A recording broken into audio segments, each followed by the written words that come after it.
আচ্ছা, তুমি সেই কখন থেকে ওখানে একা একা বসে বসে আকাশের দিকে জানি কি দেখছো? তুমি এখানে আসো না, পাশে এসে বসো। আরে বাহ, আমি তো আকাশে তারা গুনতেছি। এখন আকাশে কত তারা? কি তারা আবার গোনা যায় নাকি? কি অদ্ভুত কথা বলছো তুমি। যাইবো না কেন, যাই তো। তুমি আসলে কখনো চেষ্টা করো নাই তো, এই কারণে জানো না। আচ্ছা তোমার আমি গুই না দেখাইতেছি কেমনি গুনতে হবে। ঠিক আছে, শুরু করো। 1 2 3 4 5। কি কয়টা হলো? এই যে, দিলা তো তুমি আমার মনোযোগটা নষ্ট করে। তুমি কি পাগল নাকি বলো তো? আকাশে তারা কি গোনা যায়? আর এইভাবে গুনতে থাকলে তো সারা রাত শেষ হয়ে যাবে।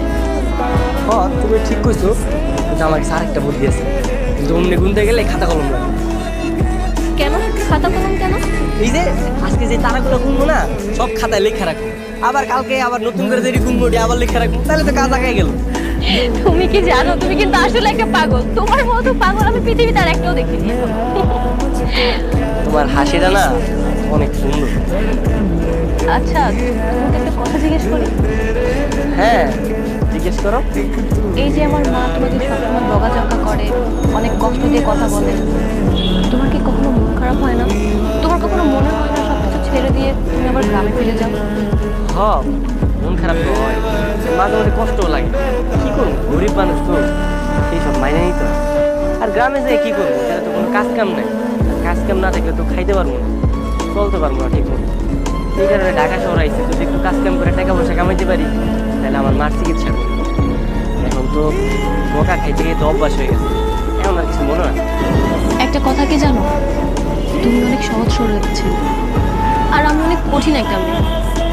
তবে আমি কারোর সাথে সহজে মিশতে পারি না, কিন্তু তোমার সাথে কথা বললে আমার কিন্তু বিরক্ত মনে হয়। এখন আসো, পাশে এসে বসো না। সমস্যা নেই।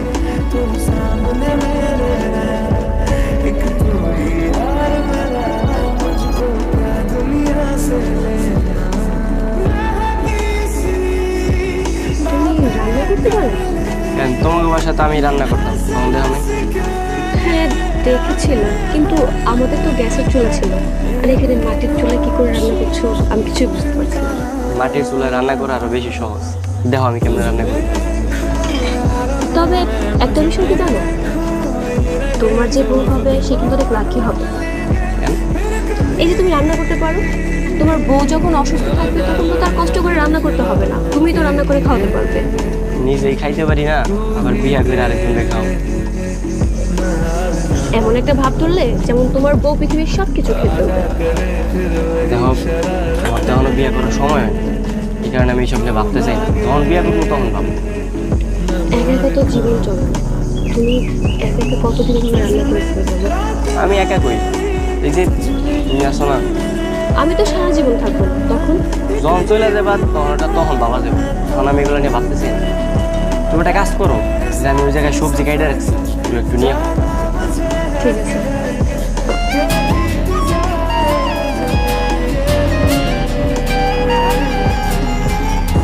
এই যে ওই দিক থেকে তোলো, ওইখানে একটা বড় আছে, ওই যে। কি কতটুকু হলো? এ তো শেষ। তাড়াতাড়ি করো না, ঘরে যাই চলো। আমি না একটা সিদ্ধান্ত নিয়েছি। কি সিদ্ধান্ত? আমি শহরে থাকতে চাই। শহরে থাকবে না তাহলে কই থাকবে? তুমি না বলেছিলে তোমাদের ফ্যামিলি আর আমাদের ফ্যামিলি যদি সমান সমান হতো তাহলে নাকি আমাদের বিয়ে হতো। তখন তো আমি কইছিলাম, এমনি কথার কথা ভাই যাবে। এখন তো আমি গ্রামে চলে আসছি, আমার কিছুই নেই, এখন তো আমার বিয়ে হবে না। মাথা খারাপ হয়ে গেছে, উল্টা উল্টা কি করতেছো তুমি? না না মতো, আমি একদম ঠিক আছি, আর আমি যা বলছি একদম ঠান্ডা মাথায় ভেবে চিন্তে বলছি।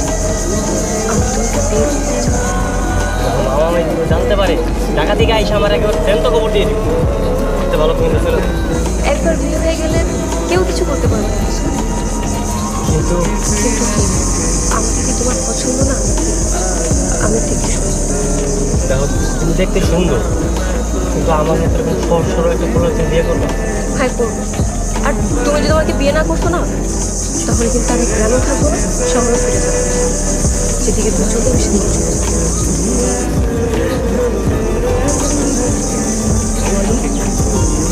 সত্যি সত্যি আমার বিয়ে করবে? না, মিথ্যে মিথ্যে বলবো, কিন্তু চুক্তিতে লেখা থাকবে তুমি আর আমি মৃত্যু আগ পর্যন্ত একসাথে।